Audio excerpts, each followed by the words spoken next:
Hello everyone, this is our presentation for EC695 project.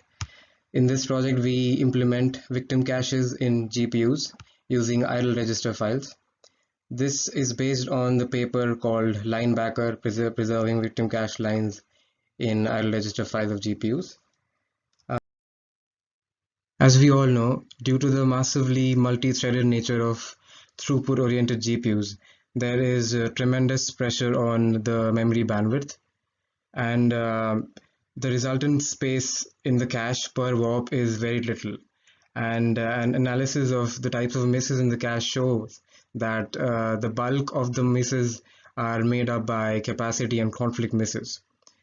Also, talking about underutilization, during the kernel execution, there is underutilization of GPU registers. This is due to multiple reasons. First is if the file register usage of each individual warp is low, then a fraction of the register file space remains unused. And the second is, as we read about CCWS and other warp throttling mechanisms that aim to reduce cache contention, these leave behind unused registers during dynamic execution as they are throttled. So the idea is, why not use these throttle warps and use their registers as a victim cache where we can save the evicted lines of high locality loads. Okay, so now I'll give you a high-level overview of the workflow of our project. The kernel execution time is broken up into specific intervals. The first two intervals of time, which in this case are T0 and T1, are called the locality monitoring periods. We use these locality monitoring periods to identify load instructions which display high cache locality. Now the question is, why do we need to identify these high locality loads?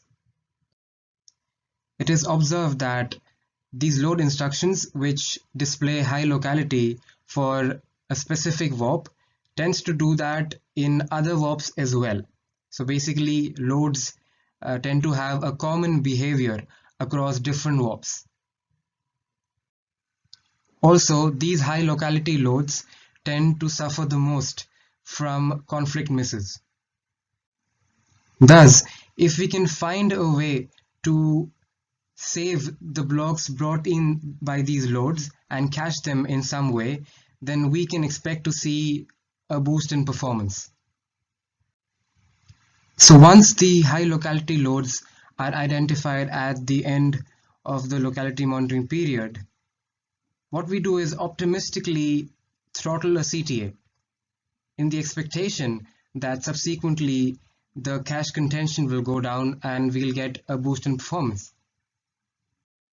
So as it is shown in period T2, warp 6 and warp 7, which belong to a particular CTA, are throttled, and these registers are then idle.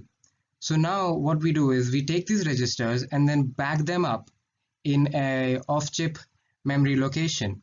Now these registers are idle and can be used as victim cache spaces. After the locality monitoring period is over, all the evicted lines belonging to identified loads, the loads that are identified as high locality, are then cached in this victim cache space that is newly created.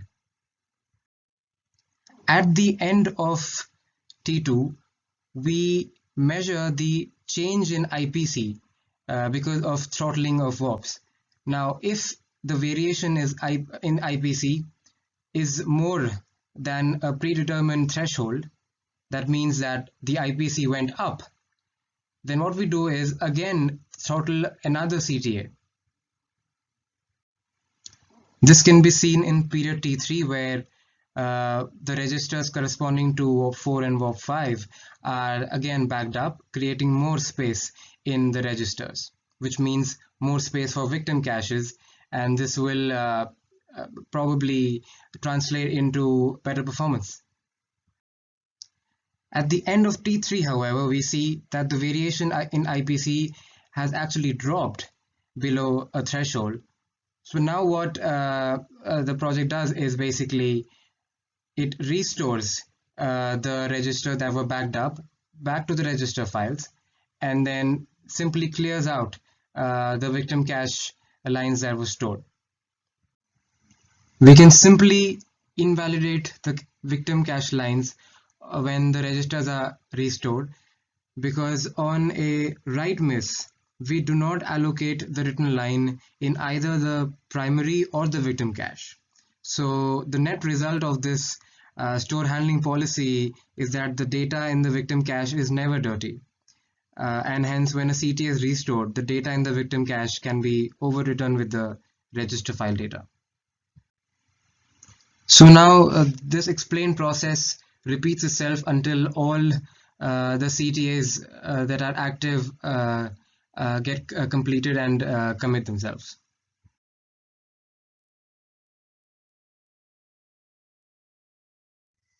So now I will explain some of the implementation details of our project.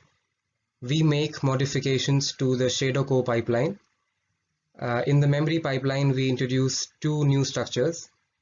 The first is called the victim tag table. It's basically a tag structure which stores tag information for cached lines along with if the line is valid or not. The second structure is called the load monitor. It is basically a table which consists of the following four fields. First is the PC, which is the address of the load instruction. Second is the number of hits and the number of misses. Basically, these are two counters which are used to monitor the locality. And the last is a 2-bit field, which is called the valid field, and this is used to finally set the loads as high locality or not. This table is indexed using 5 bits. These bits are basically a hashed version of the address of the load. Now we use a hashed PC length of 5 bits, so basically we have 32 entries in our load monitor. This number 32 was decided based on previous works where it was established that most kernels do not have more than 32 global loads. And as explained previously, our kernel execution time is split into an initial load monitoring period and the rest is the normal execution. So in the load monitoring period, the victim tag table stores all the evicted lines from the L1D cache. So now for every incoming load, first we check if it's a hit or a miss in the cache. If it's a hit, then we use the hashed PC corresponding to that load and use that to index into the load monitor and then increment the hit counter corresponding to that load. Now if it's a miss in the L1D cache, we then check into the victim tag table if there's a hit or not. If the load hits in the victim tag table, we again use the same hashed PC to go into the load monitor and increment the hit counter. If the load misses both in the L1D cache and the victim tag table, then we go and increment the miss counter in the load monitor. At the end of the first monitoring period, we check the hit ratio in the load monitor, and if it's more than a predetermined threshold, which in our case is 20%, then we set the first bit of the valid field, which is basically a 2-bit counter.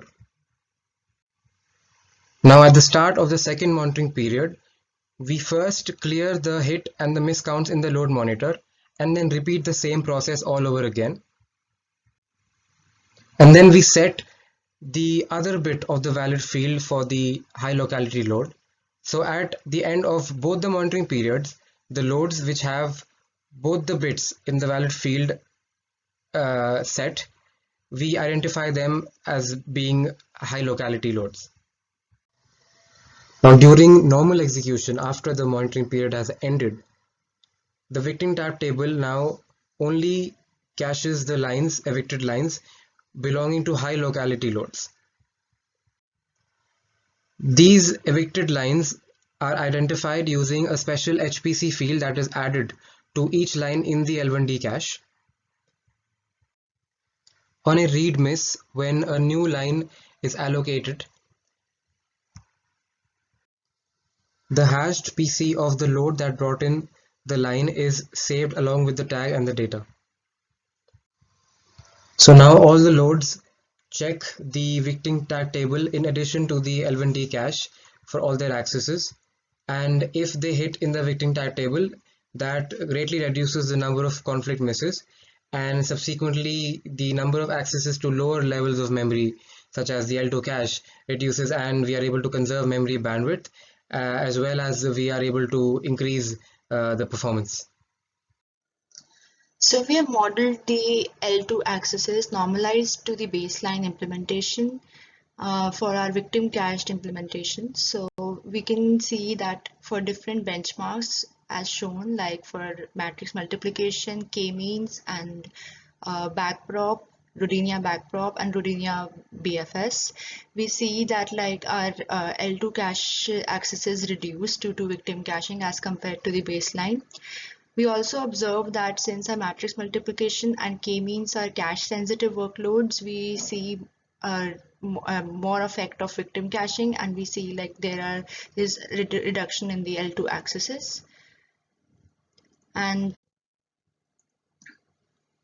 now for the next one, we also see that like for varying L1D associativity from 1 to 64, we've modeled the L2 accesses for 4-way VTT like the victim tag table and the 256-way victim tag table, and this is for matrix multiplication kernel, and we see that like the performance is almost similar for the higher values of associativity, and even for lower values of associativity, the performance gap is because we haven't modeled the latency for the associative search in the victim tag table. So we chose the optimal point of our victim tag table as 4-way associative.